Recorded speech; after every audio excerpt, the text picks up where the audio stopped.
Hi, friends. Welcome to the new episode of the ArCast.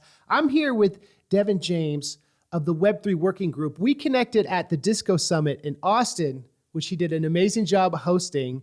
And I wanted to pick his brain about his work, his nonprofit activism, and his life. So, Devon, welcome to the ArCast. Thank you for your time. Thanks, Andrew. Nice to be on. Thank you. How was that experience for you hosting that event? Because I thought you did a great job. Thank you. That was a lot of fun. Honestly, it was a little bit of a surprise day of, because there was two organizations that were involved in the hosting of it. Like the guys that actually hosted the physical space and provided the food and everything like that. They took on an enormous workload, and I was mainly just responsible for trying to get the right kind of groups there and whatnot. And we never really talked until that day about who was going to MC. And we didn't even actually talk. I just started doing it, and then I just kept on doing it. So I didn't expect to do that at all. I'm really glad that it worked out well, because it was a lot of fun to do and to get to meet all those great projects and to see all the people that were interested in that particular subsector of the space. That was really fantastic. As a host, you have to have knowledge of everyone's projects a little bit and how it all ties into the greater vision of how Web3 is making the world better. And I was just curious, how would you explain the mission statement of your nonprofit? So it's a 501c3 nonprofit. So it means basically our limitation is that we need to be advocating for public benefit. And we see that as a perfect fit with what exactly we're here to help with, because specifically Web3 has become a much more broad term than we expected it was going to be when we were getting this thing started. And we focus on a specific subset of it, infrastructure projects. At that event, we were calling it DISCO for distributed compute. But some people hone compute into kind of the CPU side, literally processing things. In what we're really referring to is infrastructure. So the kinds of projects that do real things. Years ago, the term going around was utility. And then, unfortunately, that kind of got adopted by some laws and said, as long as it's got some utility to it, then maybe it's not going to be a security. And so everyone said, oh, we've got utility. And no one really understood what the actual term meant. But it's a good way to describe it. It's giving you a real thing, not just a financial service. So things like the way we talk about it is with the analogy of the plumbing of the web, that the infrastructure kind of protocols are trying to upgrade and standardize the plumbing of the web. Where right now it's like plumbing before there was any standards, where there could be all kinds of different sizes, and there's certainly no way to have one utility connected with another kind of thing. And when standards were adopted and these could become public utilities and public goods, it became a lot more efficient. The standards really benefit everyone. And that's what we're looking at right now, is there all these same services that exist on the web, like how we're hosting this video call right now, or file storage, or web servers, et cetera. These are things, but they're proprietary stacks. They're sets of proprietary software, where this movement is looking to standardize that into protocols that are open, broadly applicable, can actually serve the entire market. And by standardizing around those kind of a thing, it's a lot easier to build on top of them. And you get a lot of other benefits out of it. You get transparency, so on and so forth. You're making sure that the Web3 is working. I love that. The working group side of it came from the W3C.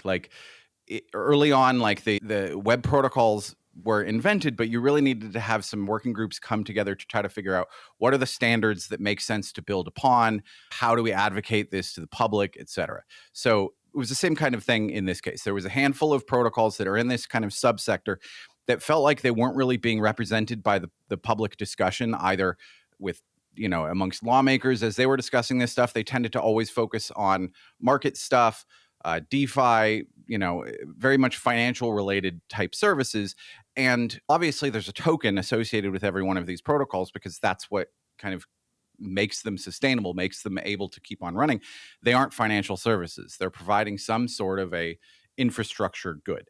And so they had an awareness of us because we'd been in this industry for 10 years. We came up with we had a project 10 years ago called the Decentralized Library of Alexandria that eventually became called Open Index Protocol. And it was very much focused on these same concepts of, yes, there's tokens involved in these kind of things, but the ultimate point of it is to create this decentralized infrastructure for the internet so that things can be permanent, no more censorship, you can have transparency, lower barrier of entry, more broadly applicable to everyone, et cetera, et cetera, et cetera.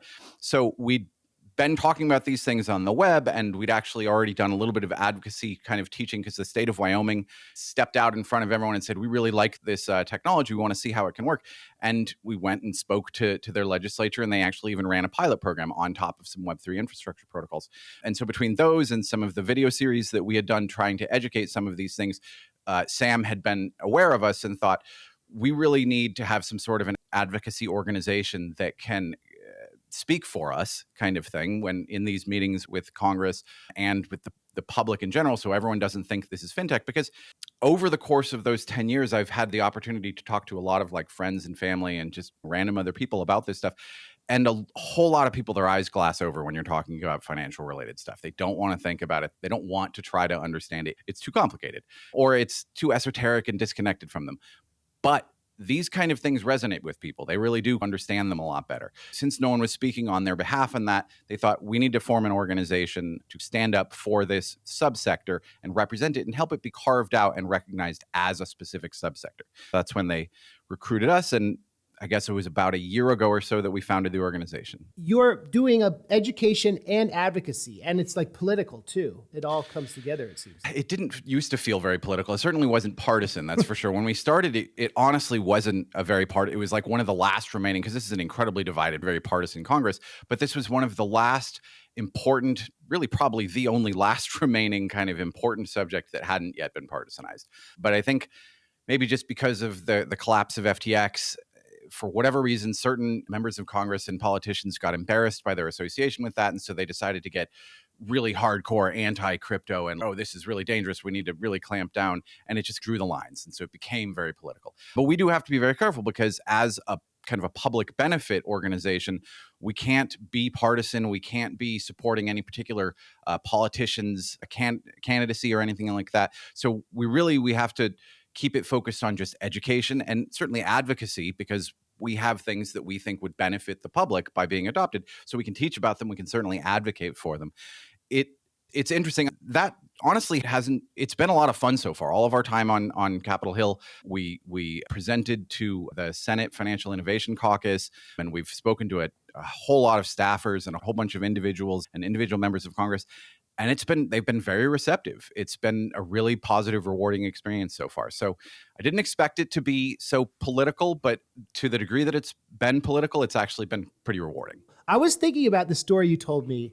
I think it was like post-World War II. You were talking about automated regulations in England. Yeah, this is actually one of our favorite stories about, especially what we use to convey to members of Congress about why this is so important. Because a lot of them are treating it like, because the web, all of the companies that run the web almost exclusively exist in the United States. And that isn't by accident. It's because we have something called Section 230 that created liability protection for those companies, and the rest of the world took the opposite approach and said they're liable for everything that their users say. And because people can say all kinds of goofy stuff that can harm other people or et cetera, it was unsafe liability-wise to start any of these big companies anywhere other than the United States. And so there's just been this attitude of, we own this industry, thus we get to regulate it, and there's nothing we can do that would harm it or push it out of the country. And Web3 is a different beast, and also it definitely can. And so the example that we always use, this is actually mid-1800s. During the development, like England was basically way ahead of the rest of the world on the development of the automobile, turning the steam engine into what would become the automobile. And I haven't been able to find exactly what compelled them to do, but for some reason all the lawmakers there decided we need to protect the public from this stuff. And so they passed these things called red flag laws, where it involved a handful of different things. If you enter a town, you have to slow down to 2 miles an hour. Someone has to get out and walk 60 yards ahead, waving a red flag, warning everyone that you're coming. And a lot of other countries considered it. And in the US, there was a state that actually considered a version where if you're going to pass a horse and carriage, you had to park your car behind a bush and disassemble the car so that you don't spook the horses.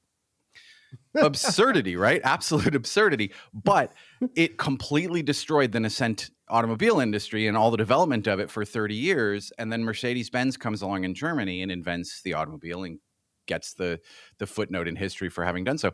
And it's hard to not imagine that when it was just within the next 50 years, there was 2 different world wars where 2 of the major players were England and Germany, how much that impacted history when they were very mechanized wars. And who knows how history could have been different had England not made such a silly mistake. And not just wars aside, but also industry. To this day, Germany still leads the automobile industry in a lot of different ways. And they have, I think, the largest GDP in all of Europe, certainly larger than England. These things can have meaningful impacts for decades and perhaps generations, especially when you're talking about a global technology that is emergent, that there's nothing you can do to stop this. It's going to happen because there's too many people that believe too deeply in it. It's too big of an upgrade to over the way things work right now. So if we completely put the brakes on it here, other countries will take the lead. And we've been saying that for the past year, and it's certainly been resonating with people. And now we're starting to see it happen. There's a handful of different laws that are being adopted throughout Europe and Asia. And meanwhile, we're just twiddling our thumbs and we're doing some studies and stuff like that. I have hope because the current chairman of the House Financial Services Committee really deeply understands this stuff. He's the guy that said, I think 3 or 4 years ago, he said, Bitcoin is an unstoppable force. Those who've tried have failed. Patrick McHenry. So he deeply gets this stuff and he understands the importance of why we need it in the United States and why the current status quo isn't working. Like a lot of people push back on the idea that when we're asking for new regulation, as if to say, please govern us. We really need some governance here. That's not the case. It's more the fact that, yes, we recognize that all these things, they're built on governance and on consensus mechanisms, so they can, in fact, protect their users. There's no fraud on these things, like at the protocol layer kind of thing. But absent of new rules around these things, there's been an assumption from like the SEC and a handful of other agencies that the laws that were written 100 years ago still apply. And they might, as far as they're concerned. We tend to think not all of them should, because of what I was just saying about how a whole lot of the reason why securities laws exist is to try to protect against information asymmetry, where the party that's working on the thing and the general public who is invested in it might not have the same information. It's really important to kind of balance that information, thus disclosure requirements, et cetera. But the vast majority of Web3 protocols and blockchain projects are developed in public. Obviously, all decisions that would impact the way that the actual protocol works, the consensus mechanisms and stuff like that need to be, like, changes can't just be implemented by just one party. They need to convince everyone else. That's why consensus is such a key word in this industry. So the technology itself solves for a lot of these problems, but if we've got two different things trying to solve for the same problems, it creates problems. Not just literally run up against stuff and literally stop stuff, but also it's a barrier to entry and it slows things down relative to the rest of the world. There's an arbitrage opportunity of, look at all these other countries that are saying, we love this technology, we want to embrace it, we're going to actually create legal sandboxes where none of the stuff that might apply will apply for a little while, so you can do some experimenting and then we can look at it and say, hey, this is working and no one's being hurt by it. Let's pull back on this front and let's pull back on this front and we'll keep on enforcing over here. Like the know your customer with the exchange side might be reasonable, but know your customer with every single wallet, no, that's absolutely absurd and shouldn't even be considered. It would break the working of things and it's pointless. You don't need to necessarily. So honestly, I see that as a good thing because it could fit with that analogy I was talking about. Like it took 30 years for England to realize their mistake because Germany had to take 30 years to catch up and then lap them. It's not going to take that long to start to see the emergence of this and the really benefit to to these other world economies of this technology. So as long as we have our eyes open, we can actually start to see that and maybe start to catch up and realize, hey, if we want to keep the technology sector powerful here in the United States, then we need to actually make room for it. Your role is teaching about it. What are some things that work well with teaching about Web3, and what are things that don't work? What does work definitely is these kind of analogies and historical stories and stuff like that. That one works really well. The analogy that I opened with, talking about the plumbing of the web, that really works well for people. Just fit it. If it's this esoteric idea, it's hard for people to wrap their head around. If you attach it to something they're familiar with, they get it a lot faster, right? So those kind of work really well. Another one lately that's been working really well is there's two other technologies that are very much emergent right now. Obviously, AI blowing up absolutely everywhere. And then because of Apple's introduction a month ago or so of, what do they call it? The Vision Pro, augmented reality and VR are buzzy again. I tend to think, for one thing, who knows how quickly AR and VR could be adopted and grow. If there's any company that could make it happen, it's Apple. Who knows if they've nailed it yet? I hope so, because I'm excited. I love the concept of the metaverse. Snow Crash is one of my favorite novels. I'd love to see that kind of a version of the internet emerge. But we've been getting promised that it would happen for 40, 50 years, 30, 40 years now. So who really knows? But no one could deny that AI isn't blowing up and getting it's. I think ChatGPT is the fastest adopted application in history. I think it was 100 million users within a month or just something absolutely absurd like that. So, and there's a strong relationship between those new emergent phenomenon and Web3 for two reasons. One, I tend to believe that Web3 is necessary for them to actually work at scale and to be adopted at scale and for them to be safe. Okay. So leave the metaverse aside for a second. First, is on the AI front. For one thing, AI has a number of kind of new needs that old technologies in the web didn't really need. You need to have training data that's just enormously large, and it's important to make sure that every part of it is accurately tagged. And to some degree, you want to have someone that is able to go along and check for authenticity or check for accuracy of that data itself. If you've got a whole bunch of pictures of apples and you've labeled them as baseballs, then a human will be able to recognize that. But if you use that as training data going into an image generator and you ask it to draw you a baseball, it's going to look like an apple, right? So you want to have someone checking that kind of stuff. So putting training data into a permanent public space that has the ability to tag it, like Arweave, is a perfect solution to that. It makes it auditable, it makes it repeatable, makes it public. Anyone can use that same set of training data, and the training data can not be proprietary and coming from and owned by just one source, but it's owned by the entire public and anyone can contribute to it. So I see a lot of benefit on starting to use something like Arweave. I would honestly prefer over any other decentralized storage mechanism, just because they've nailed the permanence aspect of it for training data. And then you've got the training process itself that requires that you can do on any kind of hardware, but if you don't want it to take absolutely forever, you need to have really high-end GPUs. And so there's a handful of new GPUs that have been introduced by NVIDIA that are so powerful they literally cost like $20,000 a piece. The A100 and the H100 are two of them that I'm thinking of right now, and they're highly constrained supply. So one of the things that's actually happening is a lot of VCs, because they're trying to compete to actually get a founder to sign with them, is they're buying those GPUs so that they can have a kicker to offer. If you go with us, you get access to these A100s. But I see an opportunity. There's another protocol that we work with called a cache that saw the value of this a little while ago. And basically, a cache is generally a decentralized AWS, where it's just general compute. You rent the thing.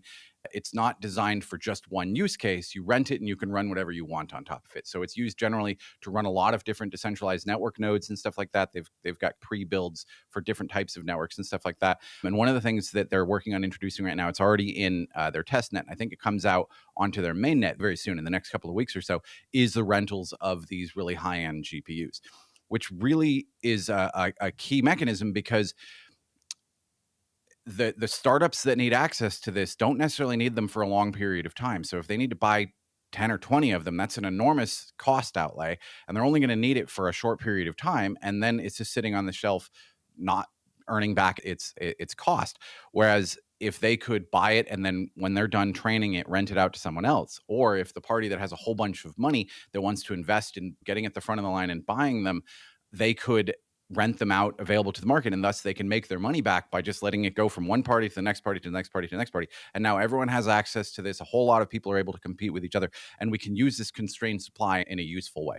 There's another technology called ZKML, zero knowledge machine learning, that basically turns what is currently a black box of, you start with training data, you apply, you create a trained model, and then you get inference out the other side.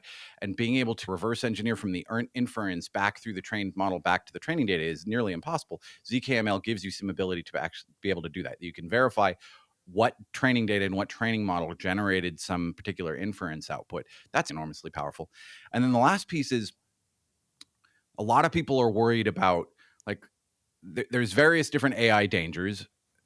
There's the Terminator version. I honestly think that's absurd. I think that's just the stuff of sci-fi, and any AGI that is intelligent enough to want to control the world is also going to know that the most effective way for the world to benefit is freedom. That's just what history has taught us. As we've grown more and more free, we've also grown more and more, there's there's been more benefit to the overall world, to all mechanisms within it, to all the systems within it. So I just don't see the dystopian side being likely.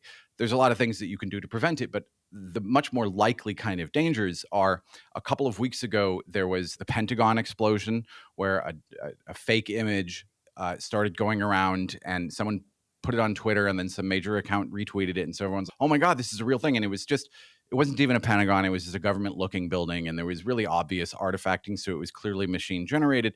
But in those few minutes that people were taking it seriously, the market lost $500 billion of value. It recovered pretty quickly, but it was pretty scary to the market, and especially the implications of that, oh my God, we're going to get to a point here where this stuff is so good, because I was a visual effects compositor in my kind of past career. So I know how to make an image look really good.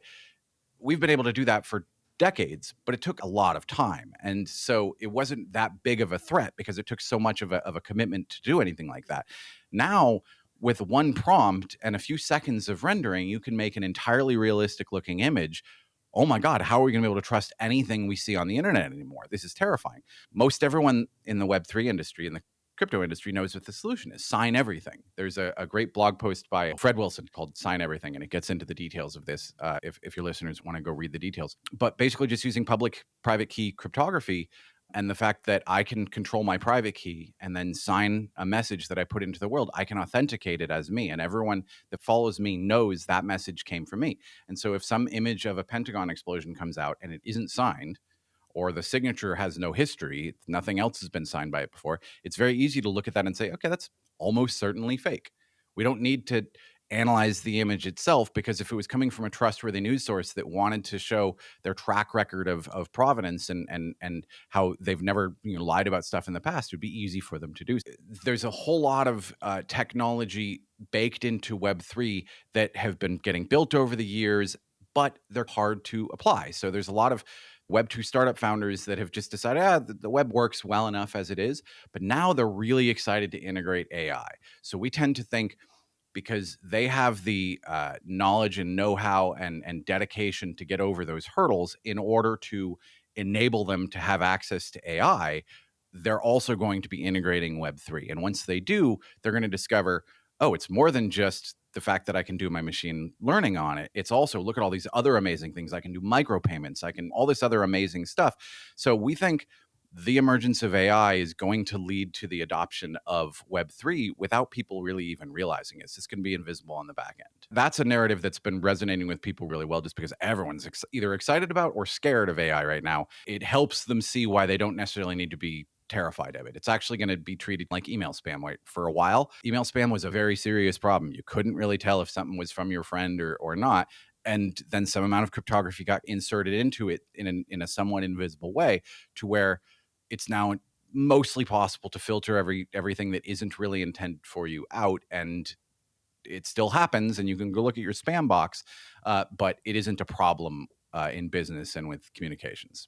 Using history and addressing technological fears in a way to show that it's evolving in a good way shows how Web3 is helpful, but being alarmist and having a blanket statement, oh, it works for everything, that doesn't work. I was one of the people that are responsible for having made those claims over the past couple of years, because I was so excited about it. And so I feel bad about that. Mea culpa. I'm sorry, because it was a mistake for sure, because it gave people Elon Musk had that famous line, like, where is Web3? I can't find it. It's really easy for people to assume right now that it's nothing but vaporware and promises, because the technology works, but for the most part, the people using it are in the industry already. And that's to be expected. This is an industry that it is largely driven, the adoption cycle is largely driven by Bitcoin's halving cycle. Every 4 years, as we start approaching the next halving, the price starts ramping up. And because that's responsible for 50% of the overall crypto market cap, and it's the easiest on-ramp into all of the rest of the protocols and tokens in the space, as it goes up in value, someone made an enormous amount of profit just by holding their Bitcoin, and they're like, I'm going to diversify a little bit and buy 10 other coins. And so they go up in value. And so you have this cycle where, as that's happening, the pie grows larger, the number of people that are interested in the space, because they've been hearing about it for a cycle, but now it's down in the dumps. And why would I want to get into that? But now it's rocketing up. And so a lot of people know that a lot of their friends that got into this got into it on an upward ramp. and then they're upset about it because maybe it fell back below the upward ramp after that. And so it creates this kind of a weird cycle. And so we can expect that's just going to be the case for a little while, at least until there's a little bit more balance in value between all these things, and other protocols having cycles have more of an impact on exactly what the adoption cycle is going to look like.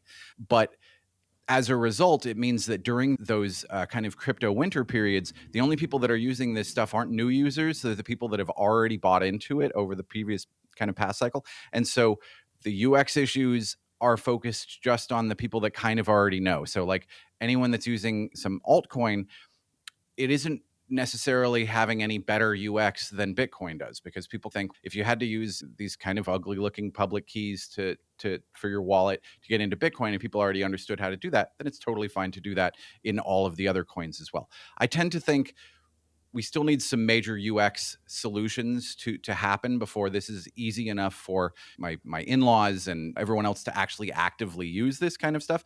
At the same time, it's entirely possible that the kind of marriage of Web3 and AI is what's going to lead to that. Sam often talks about how we're going to get to a phase, and I think we're really close to it. There's a new thing that came out called Engineer GPT that almost does this. He describes a situation where rather than you having to use an interface that already exists, you tell your personal AI agent to generate you an interface wrapped around this particular set of data, and it should look like this, and it generates it for you on the fly. We can almost do that right now.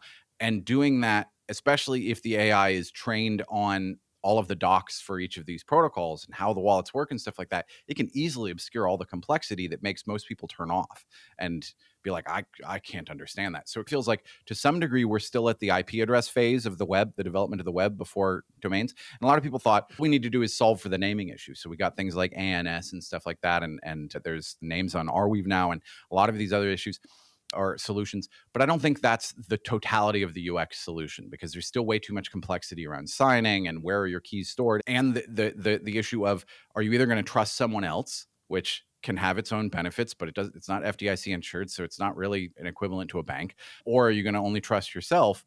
And since people have been trained for 20 years by the web to not care about their password management skills, because there's always that forgot your password button, that doesn't really work. So a lot of people that have burned themselves by losing a little bit of crypto by holding their own keys, they're like, this isn't going to work. So there's a handful of those UX solutions that really need to happen for that next kind of phase. So I totally agree that making the promises of, oh, it can do anything and everything, and then people come along and try it and they're like, they can't even get through the door, that hasn't really helped. So yes, I think you're summarizing it of, yes, using those historical analogs really resonates with people, and over-promising does not. I was curious to hear about like your background before Web3 Working Group. I've got a really weird career. The very first job I had actually is probably why this is also interesting to me. When I was a teenager, I was a dial-up ISP phone support engineer. So literally, most people that were on the web were still on, most people that were on the internet were still on AOL. I was in one of those local ISPs that was trying to get people directly onto the web itself. And it was bank of modems, dial-up kind of thing. And we'd mail you a floppy disk to install the drivers, because most computers didn't even have TCP/IP drivers on them and stuff like that. And so I was the guy that would answer the call from grandma saying, I've got this modem and I've got it sitting here on my computer and I installed your software and nothing's happening. And we eventually figure out that they think it's a wireless modem and it's sitting on top of their display and nothing's plugged in, kind of stuff.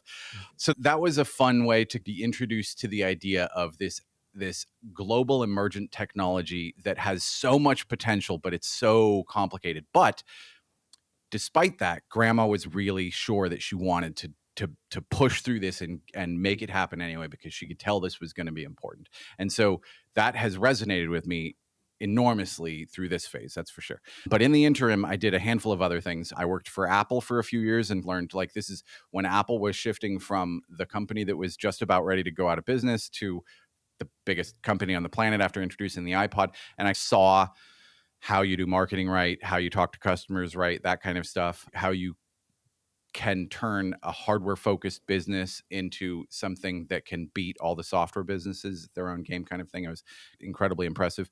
And then I was in the Marine Corps, and I was in the Marine Corps Infantry, and I invaded Iraq. That was something I certainly did not expect to ever do. I signed up for that just to go to college. And then a month after I graduated from the School of Infantry was 9/11, and that very much changed the trajectory of that next couple of years. Getting out of that, I got into the visual effects and compositing industry. I worked for Sony and Universal and a handful, and the Jim Henson company was actually the one that I had the most fun at. And that was a blast because I've always been interested in movies and especially the visual effects side of things. And I was very fortunate that I got out of it at just the right time, just as the industry was being very much, well, it was being destroyed by just global competition. Like that, there was firms around the world that could do it for cheaper. So the revenue coming into these firms was reducing, and so I got out of it. I think it was the same year that Life of Pi won the Academy Award for Best Visual Effects, while outside a bunch of visual effects artists from a company called Rhythm and Hues were picketing because they hadn't been paid for a few months and their company just shut down. So the disparity between those two things was interesting to see. And coming out of that, got into kind of the entrepreneurial side, did some overseas manufacturing and some product design stuff. And that was very hard. Designing a product is a lot of fun. Marketing a product is a lot of fun, but having to go interface with factories around the world to manufacture them for you and then sell them into a US market with incredibly tight margins is just an absolute headache. So in 2012, 2013, I became aware of Bitcoin. And because of my experience in the visual effects industry, what I saw it as is an opportunity to solve for distribution issues. That the blockchain technology is a great place to store a ledger of credits and debits. That's awesome, but it's also a great place to store the bits and bytes necessary to distribute your independent film and to have some transparency around that, and so that all of the artists involved in it know exactly how much revenue is coming in and stuff like that. Pivoting from the hard to have any kind of control over hardware manufacturing side of things into software was just a blessing and was absolutely wonderful. But we were definitely too early. We described on an Ethereum forum almost 10 years ago now, it was February of 2014, two projects, one called Movie Coin, which is what I'm describing, where it's just take all of these technologies and coin. Obviously, ArWeave didn't exist yet. Not even IPFS existed yet. So we were talking about distribution over a network like BitTorrent, micropayments using Movie Coin, and a handful of other kind of things on that kind of side of things. And then another one that was initially was called Archive Chain. Then a friend of mine said, hey, what about Alexandria? Wouldn't that be cool? And that just absolutely resonated with people because the idea of the Library of Alexandria is something that a lot of people are familiar with there, where it was this attempt to store the world's knowledge for the benefit of future generations. But because it was centralized, it was destroyed. A lot of people think it was destroyed by a fire. It was destroyed just by a handful of different things because it was in one place. And so over time, it could more and more of it could be destroyed. And so now that we had this opportunity for we actually called the project the Decentralized Library of Alexandria, this could solve for a lot of different things. If you can learn from the mistakes of the past, you can prevent them. And the only way we can do that is if we have an accurate record of the past, because like people like to say, history is written by the victors. That's only because those victors are able to scrub and erase the parts of history that they don't particularly like. History is being constantly written by everyone. And so as long as you don't let the most powerful forces erase the parts of history that they don't like and doesn't support their story, you get an accurate representation of history. And from that accurate representation of history, hopefully you can avoid things like, I was to some degree motivated by the fact that I invaded Iraq and then found out years later it was based on maybe lies or maybe just people being stupid, not like believing things that they shouldn't have. Cognitive dissonance is a crazy phenomenon and can cause all kinds of awful behavior from well-intentioned people. And so say what you will about the intentions of the people that were pushing us to do it, it led to bad results. A lot of people were killed. A lot of people were traumatized. An entire nation was destroyed. Multiple nations at this point, as a result of the whole thing, were destroyed.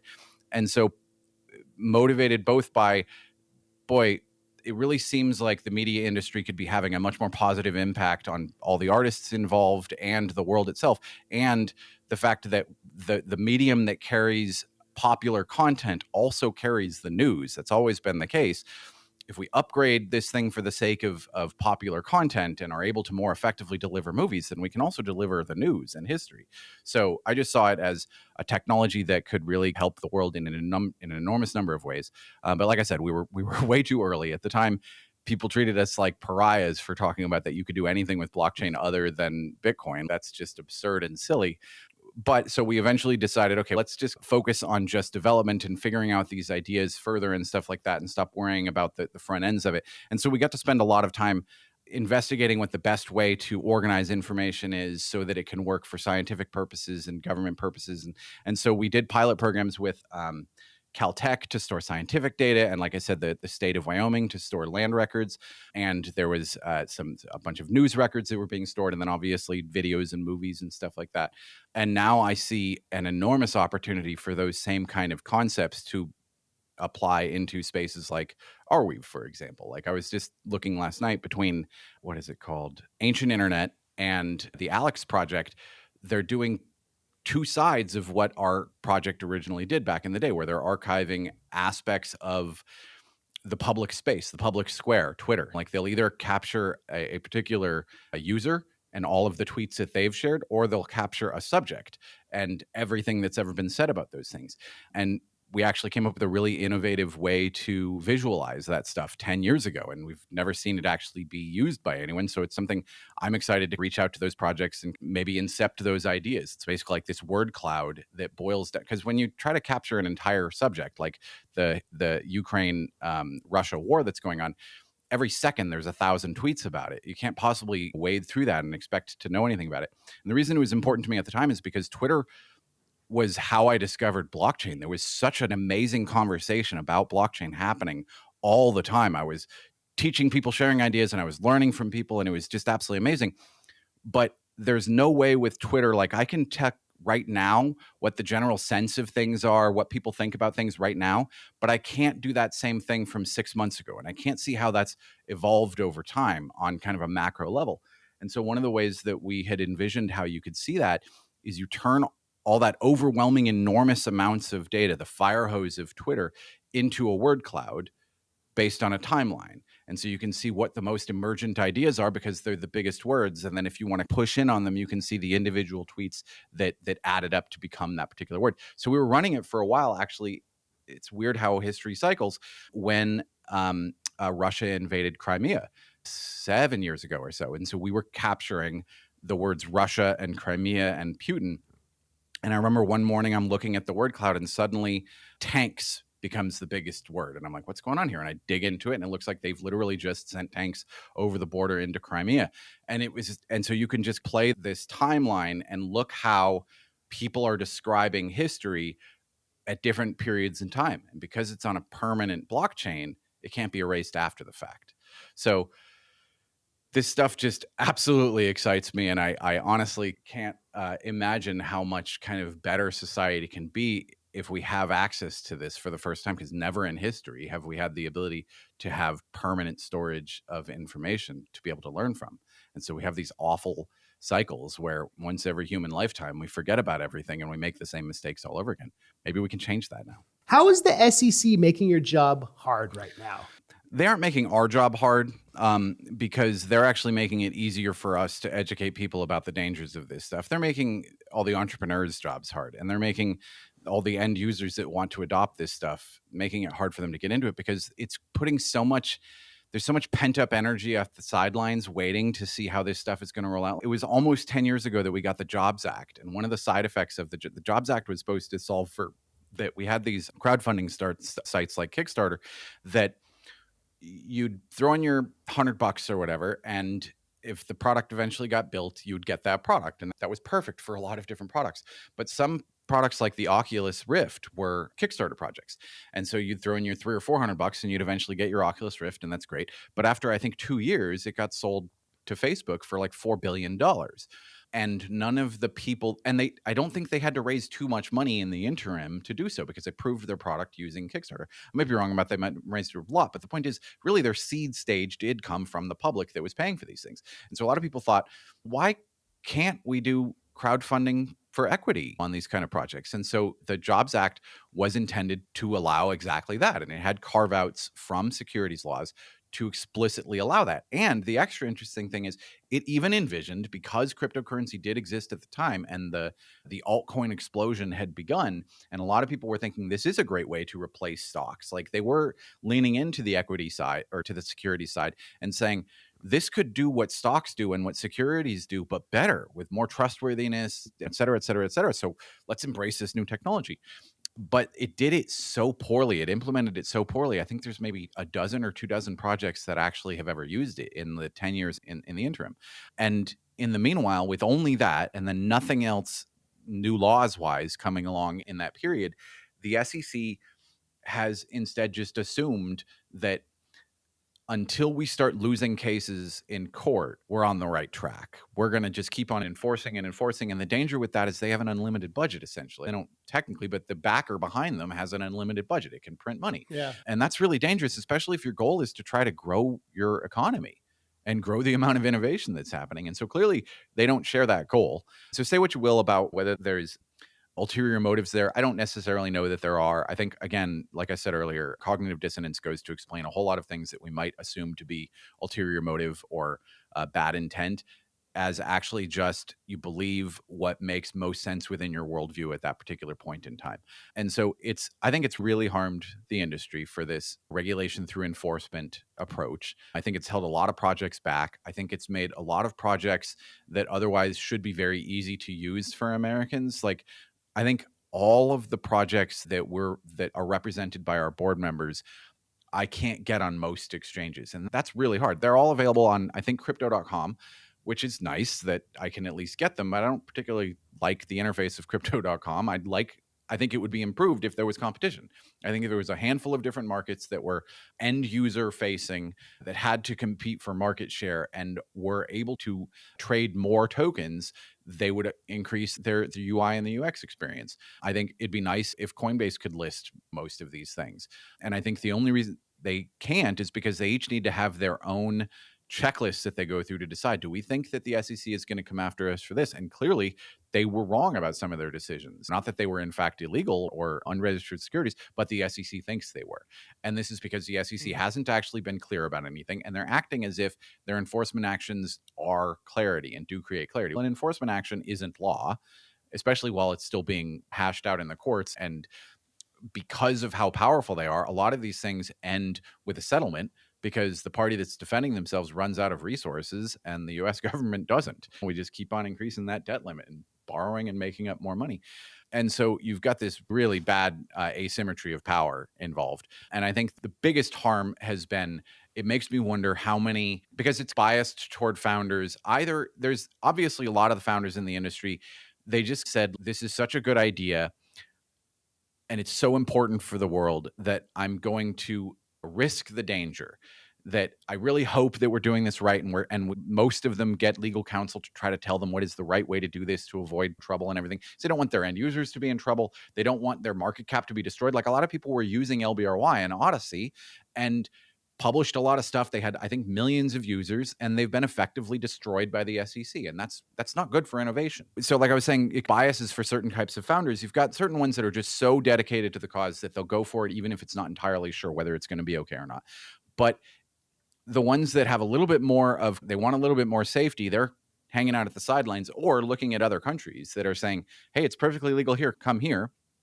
But then a lot of the market is literally people that are saying, well, if this is going to be treated as illegal anyway, then I'm just going to do it as a fly-by-night operation, get as much money as I can, rug pull, and then bounce. If I'm already breaking the law, why not just go full criminal and steal? And so it seems like a handful of these scams were the side effect of this atmosphere, that there's no clear way to do it legally. So screw it, let's do it illegally and get as much as we can. And that's obviously not beneficial. And I certainly don't think it's the SEC's intent, but it certainly seems to be the side effect of it. So I wouldn't say it's mainly a headache just for me as a user. It's not something we don't have to interface with them, directly. Maybe we will be able to eventually give them some insight. I think they obviously are able to learn a whole bunch, but they aren't where the change needs to happen. They don't implement policy, or they shouldn't be implementing policy. The lawmakers are where the changes need to happen. And so because they're running wild, it's actually made our job easier to help lawmakers understand you need to upgrade this situation. Obviously, look at the damage that's being done. They're trying to figure it out too, but they don't know more than we do. And so it makes your work maybe more relevant than ever, right? It does. More Exactly. urgent. Exactly. Which is cool. Exactly. Which is, it's cool. It gives us the opportunity to have meetings that we probably wouldn't get to have otherwise. But I look forward to the beneficial results of it more than anything. Where can our listeners keep in touch with Web3 Working Group and hear about all the work you're doing? 3 ways. They can find us on Twitter. We're on all socials at Web3WG. And so we share various news points and stuff like that and little short clips and stuff like that. But a lot of the kind of longer form education work that we're doing, like one of the missions we took on was to plug a gap that we saw where there's a lot of what is Bitcoin videos out there, but they tend to either be way too jargon heavy and industry specific. So once you're already in, you can really learn about these things using all of the acronyms that are already in there. And then they're just so dramatically oversimplified that they don't teach you anything. We wanted to fill the space where it can actually teach you how these things work using historical analogs and stuff like that, but it's not so heavily reliant on jargon and acronyms that it loses your average person that's just trying to start from the beginning. So we've got a whole Web3 basics, and then we start getting into some of these infrastructure projects. That's on our YouTube channel at Web3WG. And then at our website itself, we've got a sign up for a newsletter where we are going to be doing some campaigns of various different sorts where we would very much like to have the support of the public. So signing up for that so that we can let you know and so that you can be a part of that movement, that would be fantastic. You can get there at web3wg.org. Thank you for all your wisdom and great feedback on this interesting world. Thank you, Andrew. It was really fun to be on with you.